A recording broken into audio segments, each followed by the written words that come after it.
پھر کہہ رہے تھے کہ جی تحریک انصاف کے اندر ایک گروپ ہے، ترین گروپ ہے. بھائی کوئی ترین گروپ نہیں ہے، ایک گروپ ہے تحریک انصاف میں اور اس کا نام ہے عمران خان گروپ، اور کوئی گروپ نہیں ہے. جو ایم این اے منتخب ہوا ہے وہ بلے کے نشان پہ ہوا ہے، عمران خان کے منشور پر ہوا ہے، پی ٹی آئی کے نظریے پہ ہوا ہے. تو یہ کہہ دینا زاہد بکر ہے، بالکل نہیں. ہمیں پورا بھروسہ اعتماد ہے کہ ہمارے جو ایم این ایز ہیں وہ اپنے موقف پر انشاءاللہ ڈٹے رہیں گے، اور اگر یہ زر اور زرداری کی سیاست سمجھتی ہے کہ وہ ان کو خرید پائیں گے، تو میں کہہ رہا ہوں کہ یہ بکاؤ مال نہیں ہیں، یہ خوددار لوگ ہیں، یہ ذمہ دار لوگ ہیں، یہ باوقار لوگ ہیں. ہرگز یہ تمہارے بہکاوے میں نہیں آئیں گے. تیسری بات جو میں عرض کرنا چاہ رہا ہوں وہ یہ ہے، کل رات دیر سے میری جو یورپین یونین کے وزیر خارجہ کہہ لیں، ان کو ہائی ریپریزنٹیٹیو کہتے ہیں، جو 27 یورپین وزراء خارجہ کی نمائندگی کرتے ہیں، وائس پریزیڈنٹ ہیں یورپین یونین کے، ان سے ٹیلی فون پر تبادلہ خیال ہوا. اور جو یوکرین کی صورتحال ہے اس پر ہمارا تبادلہ خیال ہوا.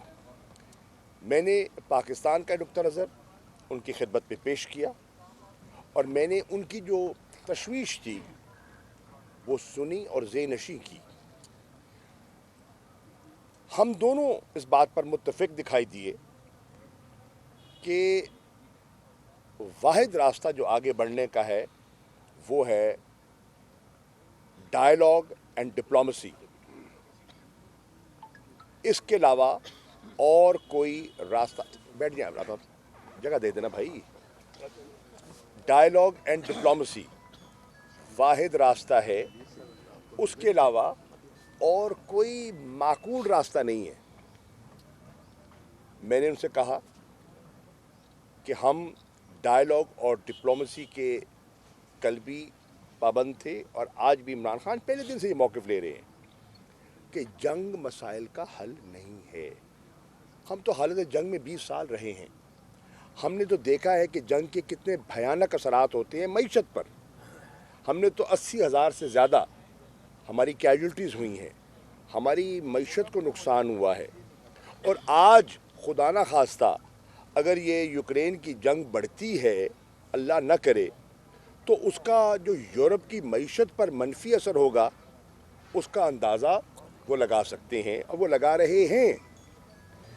انہوں نے بلکہ خود کہا کہ ہمارے تجزیے کے مطابق، یورپینز کے تجزیے کے مطابق، سینکشنز جو ہیں یہ کوئی مستقل حل نہیں ہے.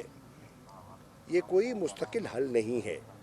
مستقل حل جو ہے وہ ہے ایک ڈپلومیٹک سلوشن، جس کے لیے انہوں نے بلکہ کہا کہ پاکستان کو بھی اپنا کردار ادا کرنا چاہیے. اور میں نے ان کو باور کرایا کہ پاکستان امن کے لیے اور اپنا کردار ادا کرنے کے لیے ہمہ وقت تیار ہے. پہلے دن سے اسلام آباد سے موسکو، موسکو سے اسلام آباد، اسلام آباد سے جنیوا، جنیوا سے نیو یارک، اسلام آباد کا موقف تسلسل سے پیش کیا گیا. آپ نے دیکھا کہ اقوام متحدہ کے جنرل اسمبلی کے اجلاس میں ہمارے ایمبیسڈر منیر اکرم صاحب نے جو سٹیٹمنٹ وہاں دی ہے، میڈیا کو اس کی نقل مل جائے گی، ویب سائٹ پہ موجود ہے. میں آپ سے گزارش کروں گا اس سٹیٹمنٹ کو ضرور پڑھیے گا. اس سٹیٹمنٹ میں بہت گہری باتیں ہیں کہ پاکستان کیا کہہ رہا ہے، عمران خان کیا کہہ رہا ہے، پاکستان کا دفتر خارجہ کیا کہہ رہا ہے، ہماری لائن کیا ہے. بڑی واضح ہے اس سٹیٹمنٹ میں. انہوں نے پاکستان کی मैंने उनका शुक्रिया भी अदा किया। जब मैं ब्रसल्स में था तो उनकी वो मेरे मेज़बान थे और उन्हें बड़ी फ़राख दिली से मेज़बानी के जो फ़राइज़ हैं वो उनने भुगताए, और मैं उनको फिर दावत दे रहा हूँ कि वो पाकिस्तान तशरीफ़ लाएँ। उन्होंने मुझसे वादा किया पाकिस्तान आने का। और मेरी पोलैंड के वज़ीर ख़ारजा जो कि बॉर्डर पे है, उनसे भी बात हुई और बड़ी अच्छी बात हुई। बल्कि वो मुझे बता रहे थे, जो हमारा पार्लिमानी डेलीगेशन वहाँ गया था, ज़ैन कुरैशी MNA उसको लीड कर रहे थे, जो पोलैंड गए थे, और उसके अच्छे असरात थे। और मैं मुबारकबाद देना चाह रहा हूँ कि इन्होंने प्रपोज़ किया था कि पाकिस्तान में पोलैंड और पाकिस्तान का फ्रेंडशिप ग्रुप है, पार्लियामेंट्री फ्रेंडशिप ग्रुप, पोलैंड की असेंबली में भी होना चाहिए। तो उन्होंने इत्तफाक किया और उन्हें कह दिया कि हम इंशाअल्लाह पाकिस्तान पोलैंड की फ्रेंडशिप ग्रुप पोलिश असेंबली में भी कायम करने का फ़ैसला कर चुके हैं। इसी तरह मेरी रोमेनिया के फॉरेन मिनिस्टर से बात हुई, बड़ी अच्छी बात हुई। उनसे मैंने जो ताज़ा सूरत हाल है, क्योंकि उनका लंबा बॉर्डर, तकरीबन 400 मील का बॉर्डर लगता है उनका यूक्रेन के साथ, और उन्होंने मुझे अपना जायज़ा, अपना तज्ज़िया पेश किया। मैंने उनसे मदद मांगी अपने तलबा के लिए, उनके सेफ़ इनखला के लिए। पोलिश वज़ीर ख़ारजा ने, रोमेनिया के वज़ीर ख़ारजा ने,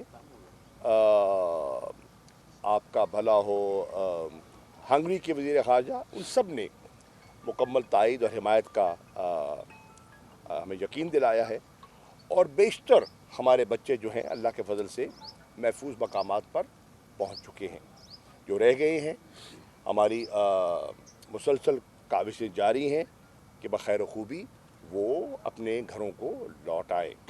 एक चैलेंजिंग सिचुएशन है, उस चैलेंजिंग सिचुएशन में हमारी एम्बेसी अपना रोल प्ले कर रही है। और आपने देखा होगा, आपने वीडियो भी देखी होगी कि इंडियन बच्चे जो वहाँ से स्टूडेंट्स निकल रहे थे, उनको भी पाकिस्तान की सफारत खाने ने खाना खिलाया, उनकी खिदमत की। बच्चे हैं, डिस्ट्रेस में थे, स्ट्रेस में थे, तो हमने जो खिदमत हो सकी उनकी भी की ऑन ह्यूमैनिटेरियन बेसिस।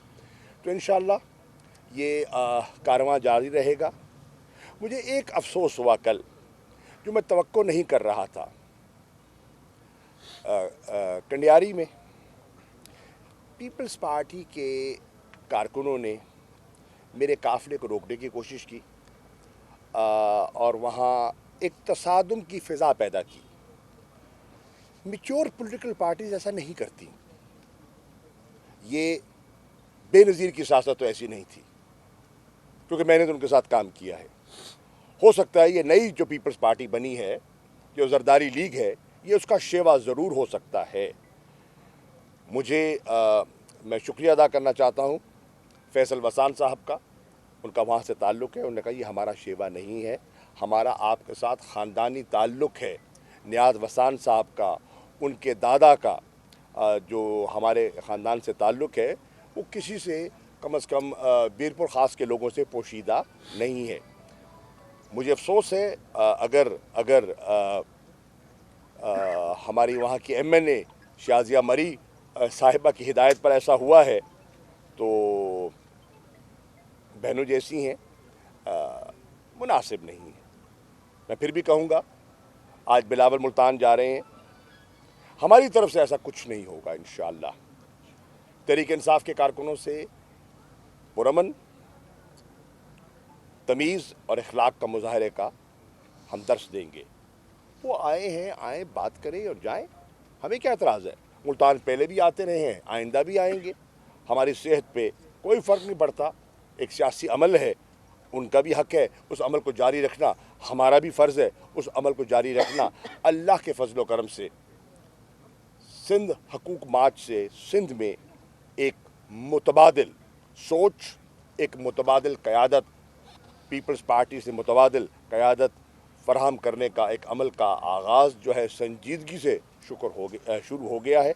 इंशाअल्लाह वो अपने मंतकी अंजाम को 2023 में पहुँचेगा।